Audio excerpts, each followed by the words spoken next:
Captain Taiho Kim stood alone on the observation deck of the UES Nemesis. The massive warship hummed around him, its systems ready for battle. Through the viewing window, he could see the stars, cold, distant lights in the endless dark. He pressed, his hand against the thick glass, his eyes fixed on a particular point of light, Proxima Centauri b, or what was left of it. The door behind him slid open with a soft hiss. Admiral Jihi Park entered, her steps heavy, her face showing the weight of recent events. "The War Council is ready," she said. Taiho nodded but didn't move. "How many?" he asked. 32,417, Jihi replied. "Scientists, farmers, children." Taiho closed his eyes. "All gone?" "Yes, all gone." The two officers stood in silence, sharing a moment of grief before the storm that was coming. Then Taiho straightened his back and turned. "Let's go," he said. "They're waiting for us." The War Council chamber was a large round room at the heart of the Nemesis. A table shaped like a perfect circle stood in the center, with 12 chairs placed around it. 10 of those chairs were filled when Taiho and Jihye entered. Everyone stood. "At ease," said Taiho, taking his seat. The others followed. Commander Suho Lee activated the hologram projector in the center of the table. A three-dimensional image appeared, showing a beautiful green and blue planet. Then the image changed to show the same planet wrapped in fire and smoke. "This is Proxima Centauri b," said Suho, his voice flat and professional. 3 days ago it was home to our largest off-Earth colony. Now it's a burning rock. The hologram shifted again, showing strange ships with curved hulls and glowing weapons. "Vorlak warships," continued Suho. "They came without warning, gave no chance for surrender. Our people had no time to escape." Science Officer Nari Choi spoke next. "This was not the first attack. New Eden Colony was hit 1 week ago. Tau Ceti 4 was hit 3 weeks before that." She tapped a control, and the hologram showed 2 more burning worlds. Total human deaths, 73,822. Tactical Officer Do Yun leaned forward. "The Vorlak are growing bolder. They think we are weak. They think we will not fight back." "But we will," said Jihye, her eyes hard. "Earth Command has given us new orders." She nodded to Lieutenant Hyunwoo Jang, who activated a screen showing the official message from Earth. The text was simple and direct. Proportional response authorized. 1 Vorlak military world for each human colony destroyed. A heavy silence fell over the room. "Proportional response," repeated Security Chief Jiwon Bei. "That means using the Helios array." No one spoke. The Helios array was why the Nemesis had been built. A weapon system so powerful it could break apart a planet at the atomic level. A weapon that had never been used in actual combat. Until now. Chief Engineer Minji Kang cleared her throat. "The Helios array is ready," she said. "But I must remind everyone what this means. Once we use it, there's no going back. We will cross a line." "The Vorlak crossed that line first," said strategic analyst Junho Park. "They killed our people. They destroyed our worlds." "And we will make them pay," said Jia, "but we will follow our orders. 1 military world for each colony. No more, no less." Taiho looked around the table, meeting each person's eyes in turn. "I want everyone to understand what we're about to do," he said. "This isn't just about revenge, it's about sending a message. The Vorlak need to know that attacking humanity has consequences." He stood and walked to the hologram. "Show me Koresh Prime," he ordered. The image changed to show a harsh, rocky world covered with military bases and weapons platforms. Suho highlighted key areas. "Main Vorlak military installation," he explained. "Training grounds, weapons factories, fleet yards. Population, approximately 3.2 million, almost all military personnel and support staff." "Any civilian centers?" asked Taiho. "No, sir. Koresh Prime is a pure military world." Taiho nodded. "Then Koresh Prime will be our first target. Prepare the ship for jump." As the others filed out, Nari stayed behind. Captain, she said softly, what we're about to do, it will change us. Change humanity. Taiho looked at her. The Vorlak already changed us when they killed our people, he said. Now we'll show them who they're dealing with. The Nemesis emerged from hyperspace at the edge of the Koresh system. The massive ship, nearly 10 kilometers long, moved silently toward the Vorlak military world. On the bridge, Taiho sat in the command chair. Status report, he said. No Vorlak ships detected, reported Do-Yun. Their defense systems are activating, but nothing that can hurt us at this range. They've spotted us, said Hyunwoo from the communication station. They're sending warnings to their fleet. They're boasting, sir, saying they'll destroy more human colonies. Taiho's face hardened. Send this message to Earth Command, Nemesis in position at Koresh Prime, preparing to execute proportional response. He turned to Minji. Chief Engineer, begin power-up sequence for the Helios array. Minji's hands trembled slightly as she worked her controls. Helios array powering up, she confirmed. All systems nominal. Targeting systems online.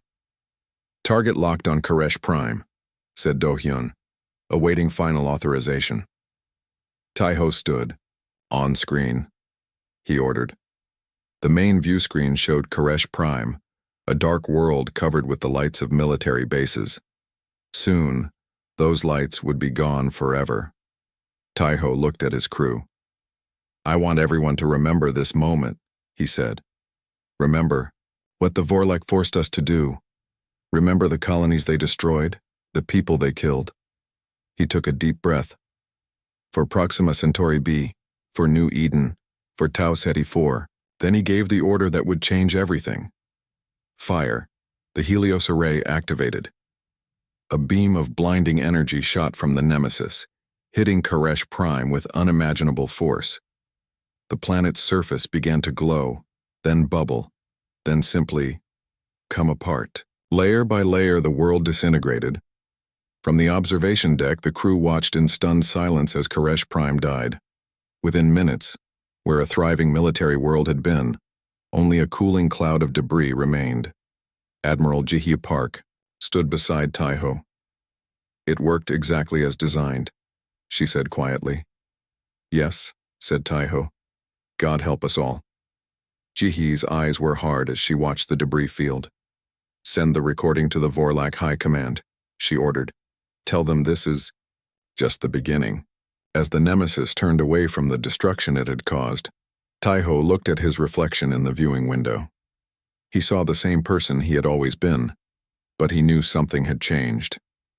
Humanity had changed. They had shown the galaxy what they were capable of when pushed too far. The Vorlak had started this war, but the Nemesis would finish it, one world at a time. The UES Nemesis moved through hyperspace, its massive engines pushing it toward the next target. In the ship's engineering section, Chief Engineer Minji Kang studied the readings from the Helios array. The weapon had performed perfectly at Koresh Prime, but Minji couldn't feel proud of her work, not after seeing what it did. 15 years, she said to herself. I spent 15 years building this weapon, never thinking we would use it. The door opened, and Captain Taiho Kim entered. His face looked tired with dark circles under his eyes. How are the systems, he asked. All green, Minji replied. The array is at full power. We could fire again right now if needed. Taiho nodded. Good. Earth Command wants us to hit the next target as soon as possible. Minji turned to face her captain. Sir, what we did at Koresh Prime, I can't stop seeing it. I know, said Taiho. None of us can. Are we doing the right thing? She asked. Taiho was silent for a long moment. The Vorlak killed our people, he said at last. They destroyed 3 colonies without warning, without mercy. If we don't show them that humans can fight back, they'll keep killing us until we're all gone, but destroying entire worlds. 1 world for each colony they destroyed. That's our order. That's what we'll do. Minji looked down at her hands. I built the Helios array to protect humanity, not to kill billions. We're only targeting military worlds, said Taiho. and we're sending warnings first. The Vorlak didn't give our colonies that chance. Before Minji could answer, the ship's alarm sounded. Taiho's communicator beeped. "Captain to the bridge," came Admiral Jihi Park's voice. "We've received a new transmission from the Vorlak." On the bridge, Lieutenant Hyunwoo Jang worked at the communications console. The message came through on all channels, he explained. They wanted to make sure we heard it. "Play it," ordered Taiho. A harsh voice filled the bridge, speaking through the translator. "Humans, your attack on Koresh Prime has been noted. It changes nothing. We are stronger than you. We have more ships, more warriors, more worlds. For each world you destroy, we will destroy 2 of yours. Even now our fleet moves toward your colony at Epsilon Eridani. Your weapons cannot save you. Your extinction is inevitable." The message ended. The bridge was silent. Admiral Park's face was cold with anger. "They're not backing down, they're doubling their attacks." "Epsilon Eridani colony has 15,000 people," said Science Officer Nari Choi. "Mostly families and researchers." Taiho turned to Tactical Officer Do-hyun Yoon. "How long would it take us to reach Epsilon Eridani?" 3 days at maximum speed," Do-hyun replied. "But the Vorlak fleet will get there first. Can we send a warning to the colony? Tell them to evacuate?" "Message sent," said Hyunwoo. "But even if they start evacuation now, they won't have time to get everyone out." Taiho's hands tightened into fists. "Then we need to hit the Vorlak again, hard enough to make them think twice about attacking another colony." "Earth Command has authorized the next target," said Jihye. "Vorlak military base at Sethan 3. It's their fleet coordination center for this sector." "Set course," ordered Taiho. "Maximum speed." The Nemesis dropped out of hyperspace near Sethan 3. The planet was smaller than Koresh Prime, with less surface area but more concentrated military power. "Scans show defensive systems powering up," reported Do-hyun. "They know we're here." "Any civilian populations?" asked Taiho. Nari checked her readings. "No, sir. Like Koresh Prime, this is a pure military installation. Population approximately 2 million, all military or support personnel." "They're sending a message," said Hyunwoo. "Text only." The message appeared on the main screen. "Leave now or die." Taiho stood from his command chair. "Send our response. Tell them they have 6 hours to evacuate all personnel. After that, we destroy the planet." "Message sent," confirmed Hyunwoo. "Will they evacuate?" asked Minji. "I doubt it," said Jihye. "But we gave them the chance they never gave us." 6 hours passed. No ships left Sethan 3. "They're choosing to stand their ground," said Jihye. "Or their leaders won't let them leave," said Nari. "We still don't know much about Vorlak society." Taiho looked at the planet on the main screen. "Power up the Helios array," he ordered. "Target the main military complex first."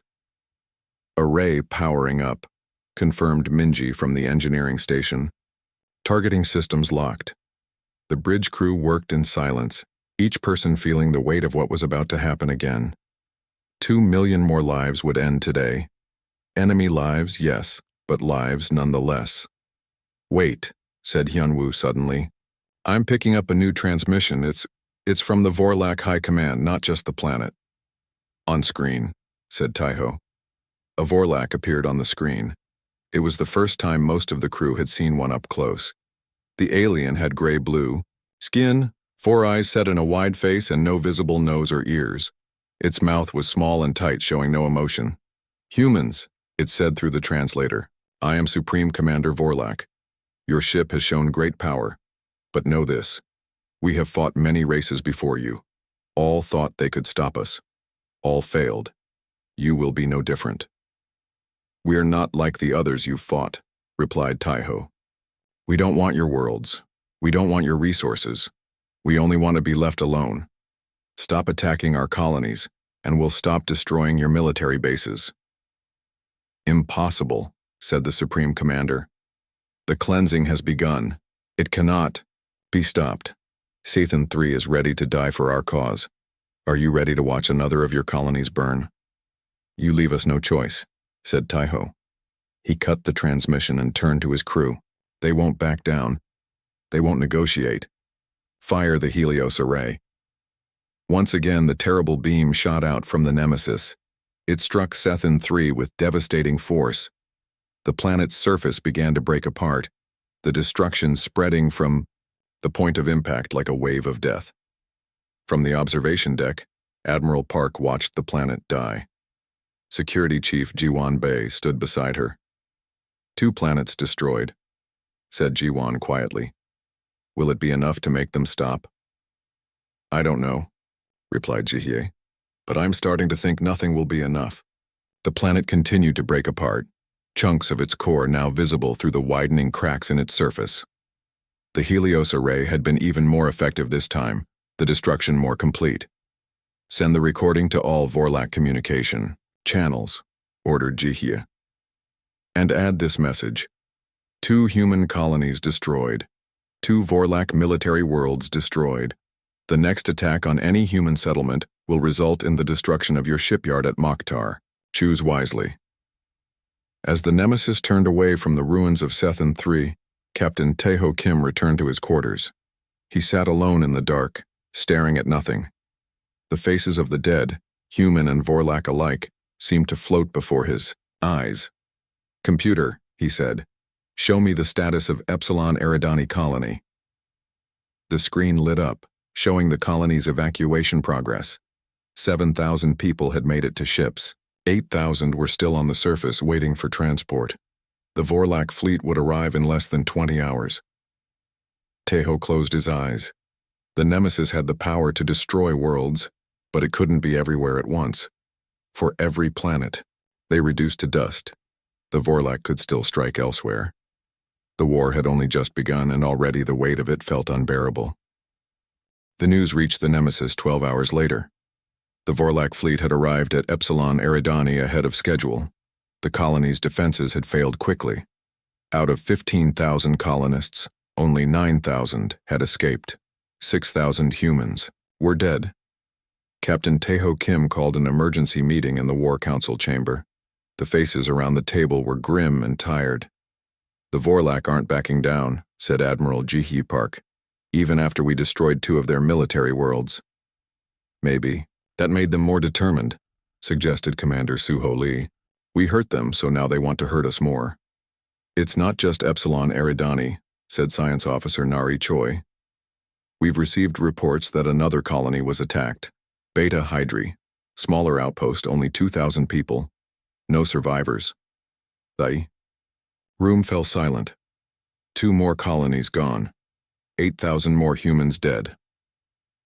Earth Command has sent new orders, said Admiral Park.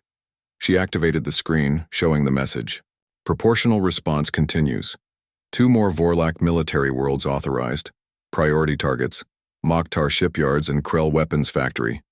Security Chief Jiwan Bei spoke up for the first time. That's another 4 million Vorlak lives. Are we sure this is the right approach? We've already killed 5 million of them. They killed our people first, said Tactical Officer Do Hyun Yoon firmly. We're just defending ourselves. By destroying entire planets, asked Jiwan. At what point do we become worse than them? That's enough, said Taeho sharply. Then, more softly, I understand your concerns, Chief Bei. I share them. But these are our orders, and the Vorlak have shown no interest in peace. Set course for Mokhtar, he ordered. Maximum speed. Later that day, Jiwan Bei visited Captain Kim in his private quarters. She stood at attention before his desk. Permission to speak freely, sir. Granted, said Taeho. What's on your mind? Chief? We've killed over 5 million sentient beings in 4 days, said Jiwan, her voice steady but her eyes troubled. By tomorrow, that number will be over 9 million. At what point do we stop and think about what we're doing? Taeho looked at her for a long moment. You think we should stop? I think we should try something else, said Jiwan. The Helios array was meant to be a deterrent, not a weapon of mass destruction. It failed as a deterrent, said Taeho. The Vorlak weren't scared off. Maybe there's something we don't understand about them, suggested Jiwan. Some reason they're attacking us that we haven't figured out yet. What reason could justify killing innocent colonists? Asked Taeho. I don't know, admitted Jiwon. But I think we should try to find out before we kill millions more. After she left, Taeho sat alone, thinking about her words. The doubt that had been growing in his mind since Koresh Prime was getting stronger. Were they doing the right thing? Or were they just adding to the cycle of violence? He couldn't sleep that night. In his dreams, he saw planets breaking apart, millions of lives ending in an instant, and always the faces of the dead, human and Vorlak, staring at him with accusing eyes. The next morning, strategic analyst Junho Park requested an urgent meeting. He looked nervous, his hands shaking slightly as he set up his presentation. "What have you found?" asked Taeho. "Something troubling," replied Junho. "I've been analyzing all the data we have on the Vorlak attacks, looking for patterns, and I found something that doesn't make sense." He showed a map of human space with the attacked colonies highlighted. "These colonies were hit first," he explained, "all research stations or agricultural settlements.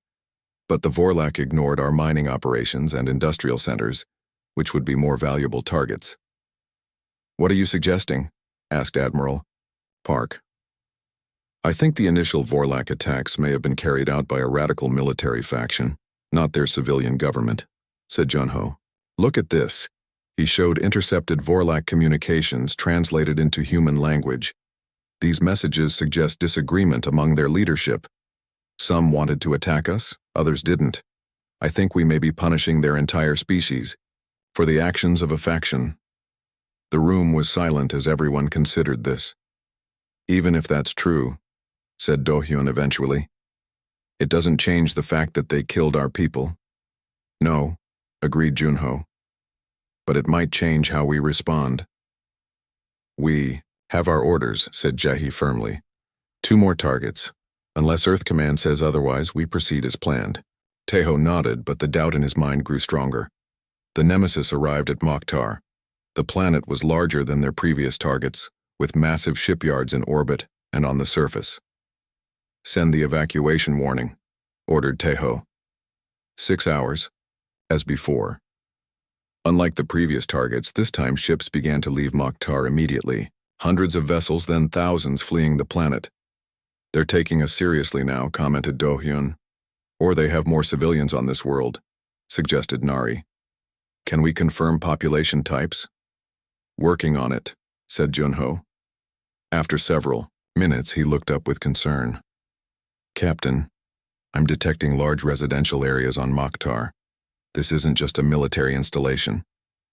"The briefing said it was a pure military target," said Jihye. "The briefing was wrong," insisted Junho. "There are civilian population centers, millions of non-military Vorlak." Taeho's face hardened. "Abort the attack," he ordered. "We don't target civilians." "But our orders," began Jihye. "Our orders were to hit military targets," said Taeho. "This isn't one, not purely. Find me another target." The bridge crew worked quickly, scanning nearby Vorlak systems. "I have something," said Nari. "Vorlak outpost at Dren 4. Much smaller, but purely military. Attack drone manufacturing facility." "How many Vorlak?" "Approximately 50,000. "Set course," ordered Taeho. "We'll hit that instead of Mokhtar." As the Nemesis changed course, Lieutenant Hyunwoo Jang reported from communications. "Captain, I'm picking up something strange. A Vorlak transmission on an unusual frequency." "What kind of transmission?" "It appears to be a distress call, not to other Vorlak ships, but outward, to deep space." "Who are they calling for help?" asked Taeho. "I don't know," said Hyunwoo. "But the message mentions something called the Devourer and says it's coming sooner than we thought." "The Devourer?" repeated Nari. "What does that mean?" "I don't know," said Taeho. "But keep monitoring those transmissions. I want to know who or what the Vorlak are afraid of." As the Nemesis traveled to its new target, Taeho stared out at the stars. The doubt had become a heavy weight in his chest. The Vorlak were their enemy, yes. But what if there was more to this war than they understood? What if they were missing something important? In his mind, he heard Jiwon's question again. At what point do we become worse than them? He didn't have an answer, and that troubled him more than anything else. The UES Nemesis approached the Vorlak outpost at Dren 4. After destroying the drone manufacturing facility, they had moved on to their next target, the Krell weapons factory. 2 more Vorlak military installations reduced to dust, but fewer lives lost this time. Captain Taeho Kim had insisted on thorough scans before each attack, making sure they hit only military targets with minimal loss of life. Earth Command was not happy. Their messages became increasingly stern, demanding more aggressive action. Admiral Ji-hee Park argued they should follow orders exactly, but Taeho held firm. "We're still completing the mission," he told her, "but we're doing it our way." Now the Nemesis was in orbit around a small rocky Vorlak world that didn't appear on any of their target lists. It had been Nari Choi who had suggested they investigate it. "The strange transmissions are coming from this planet," she had explained. "If we want to understand what the Vorlak are afraid of, we should look here." Taeho had agreed, though Ji-hee protested that they were wasting time. "Full scans of the surface," Taeho ordered. "I want to know what's down there." The bridge crew worked silently, everyone tense. They had destroyed 4 Vorlak military installations now, but the enemy's attacks hadn't stopped. 3 more human colonies had been hit in the last week. Public opinion on Earth was shifting, with many calling for even more drastic measures. Some wanted the Vorlak homeworld itself destroyed. "Captain," said Nari suddenly, her voice strange, "you need to see this." On the main screen appeared an image of the planet's surface. It showed large structures, clearly artificial but unlike typical Vorlak architecture. "What am I looking at?" asked Taeho. "Containment facilities," said Nari. "Massive ones, and they're holding prisoners." "Vorlak prisoners?" asked Ji-hee. "No," said Nari. Her hands were shaking. "Human prisoners, and others. Many species. But I'm detecting human life signs. Thousands of them." The bridge fell silent. "That's impossible," said Taeho at last. "The colonies were destroyed. We saw the footage." "The colonies were attacked," corrected Nari. "But it seems the Vorlak weren't just destroying. They were taking people." "Harvesting them," whispered Tactical Officer Do-hyun.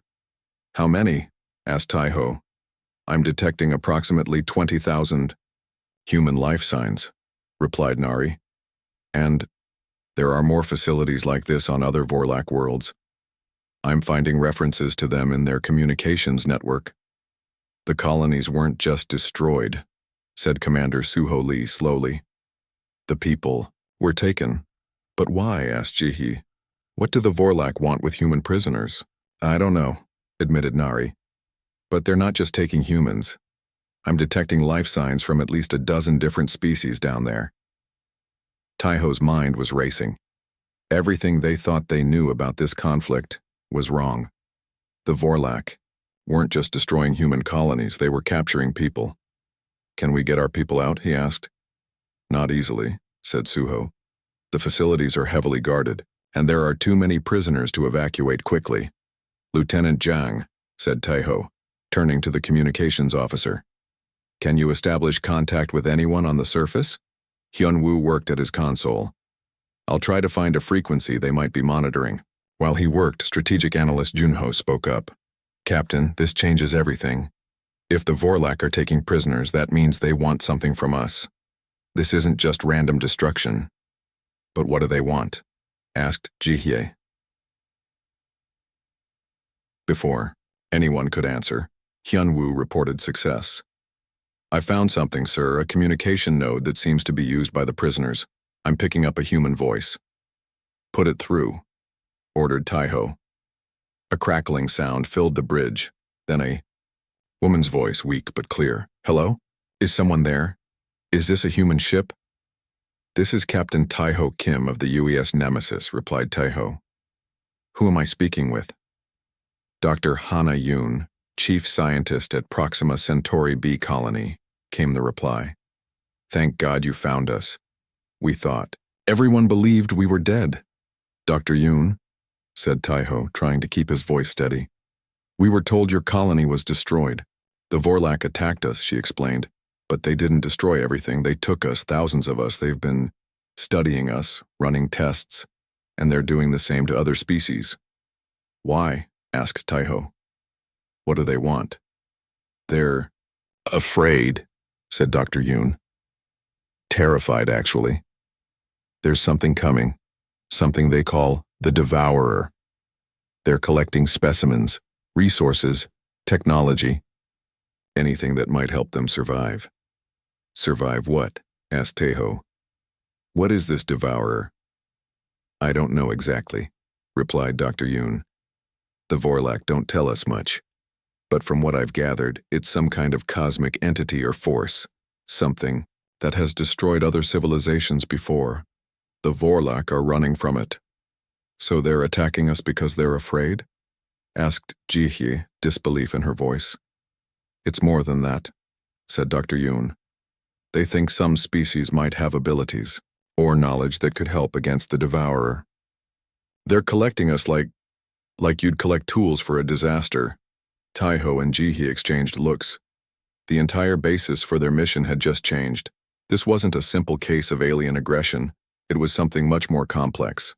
Dr. Yoon, said Taiho, we're going to get you out of there, all of you. But I need more information. What can you tell me about the Vorlak themselves? They're dying, she said simply. Their civilization is in decline. They've been fighting the Devourer for generations, losing world after world. What you're seeing now is their last desperate attempt to survive. Before she could say more, the II communication cut off. What happened? Demanded Taiho. Signal lost, reported Hyunwoo. They might have detected the transmission. Scan the facility, ordered Taiho. Make sure they're not harming the prisoners. Nari worked quickly. No signs of increased activity. I think they just cut the communication. Captain, said Suho, we need to report this to Earth Command immediately. Agreed, said Taiho. But first, we need more information. He turned to Hyunwoo. Lieutenant Jang, search all Vorlak communications for any mention of this Devourer. I want to know what we're dealing with. Sir, interrupted Do-hyun. I'm detecting a Vorlak ship approaching. Small vessel, not a warship. They're hailing us, added Hyunwoo. A single Vorlak requesting to come aboard. Says he's a scientist willing to defect. Taiho considered for a moment. Let him come. Full security protocols. I want to hear what he has to say. As the crew prepared for their unexpected visitor, Taiho looked at the planet on the main screen. Thousands of humans were alive down there, prisoners of a race they had been systematically destroying. The war had just become much more complicated. The Vorlak scientist stood in the Nemesis's conference room. His name was Kido, and he looked different from the military Vorlak they had seen before. He was smaller, with softer features, and all four eyes focused on Captain Taeho Kim. I thank you for allowing me to come, said Kito, his words translated by the ship's computer. Not all of my people agree with what our military has done. You said you have information for us, said Taiho, about this thing called the Devourer. Kito's eyes blinked in sequence, a gesture they hadn't seen before. Yes, the Devourer is real and it's coming, sooner than we thought. He placed a small device on the table. It projected a holographic image of deep space, showing stars and systems laid out in a map. The Devourer is not one thing, explained Kito. It is many things, acting as one, a swarm of entities that moves through space, consuming everything in its path. Stars, planets, life. Like a plague, suggested Science Officer Nari. More like hunger, said Kito. Pure, endless hunger. It has followed us for generations, destroying world after world. We thought we had more time, but our latest readings show it's accelerating. He adjusted the hologram, showing the path of the Devourer. According to his data, it would reach Earth space within 5 years. Why attack us? Asked Admiral Jihye. If this threat is real, why not just ask for our help? Some wanted to, said Kito. But our military leaders believed taking what they needed was faster than asking. They've done this before with other species. Take their best people, their technology, their resources, use them to fight the Devourer or to help us escape it. That's why you were collecting humans, said Taiho. And others. Yes, admitted Keto. Your people have qualities we find interesting. Adaptability, creativity, things the Vorlak lost long ago. Taiho studied the alien carefully. Can you prove any of this? I can, said Keto. He adjusted his device again. Now the hologram showed a distant star system. As they watched, something dark moved across it. Stars winked out one by one. This was recorded by our Deep Space Observatory, said Keto. The Devourer consuming the Lentari system. That was 6 months ago. It's moving faster now. The room was silent as everyone watched the recording. Whatever the Devourer was, it was real and it was terrifying. If what you're saying is true, said Taiho slowly, then we're wasting time fighting each other. Yes, agreed Keto. That's why I came. Some of us want to stop this war, to work together. It may be the only way any of us survive. The message from Supreme Commander Vorlak arrived an hour later. It seemed Keto's defection had not gone unnoticed. Humans, said the commander, his face filling the main screen on the bridge. Return our scientist immediately. He is a traitor and a liar. He told us about the Devourer, replied Taiho. Is that a lie? The commander was silent for a moment. No, he admitted finally. But it is not your concern. The Devourer is our problem. Not anymore, said Taiho. Your attacks on our colonies made it our problem too. We want our people back. All of them. Impossible, said the commander. We need them. For what? Demanded Taiho. To run experiments on? To study like animals?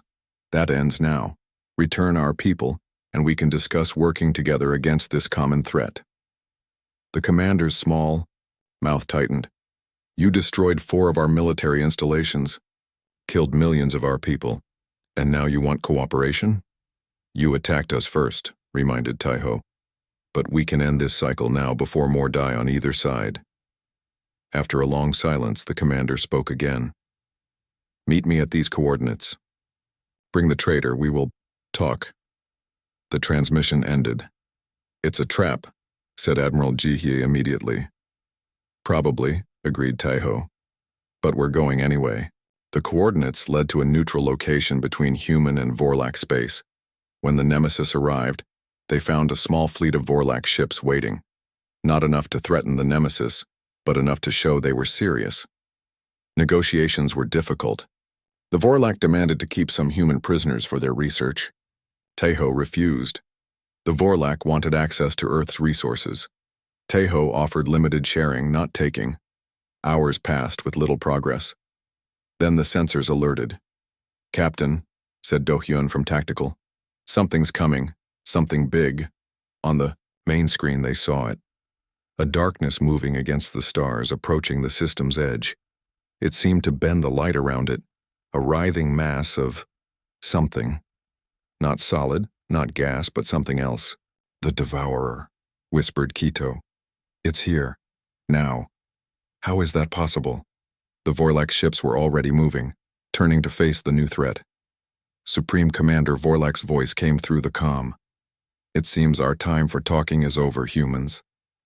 The enemy is here. Something changed in Taiho at that moment. The weeks of war, of death, of moral questioning suddenly crystallized into a clear purpose. No, he said firmly. Now is exactly when we need to talk, to work together. This is what you've been running from. Let's face it together instead. There was a long pause, then.